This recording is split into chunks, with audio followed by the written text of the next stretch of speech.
மூன்று தமிழ் படித்தேன் மோகன புன்னகையில் ஓர் நாள் மூன்று தமிழ் படித்தேன் சாகச நாடகத்தில் அவனோர் தத்துவம் சொல்லி வைத்தான் உள்ளத்தில் வைத்திருந்தும் நானோர் ஊமையை போலிருந்தேன்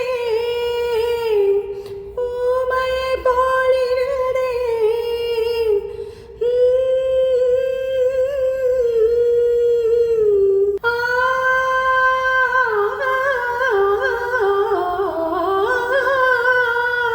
கள்ளத்தனம் என்னடி கள்ளத்தனம் என்னடி எனக்கோர் காவியம் சொல்ல என்றேன் சின்னஞ்சிறு வயதில் எனக்கோர் சித்திரம் தோணுதடி பின்னல் விழுந்தது போல் எதையோ பேசவும் தோணுதடி செல்லம்மா பேசவும் தோணுதடி செல்லம்மா பேசவும் தோணுதடி.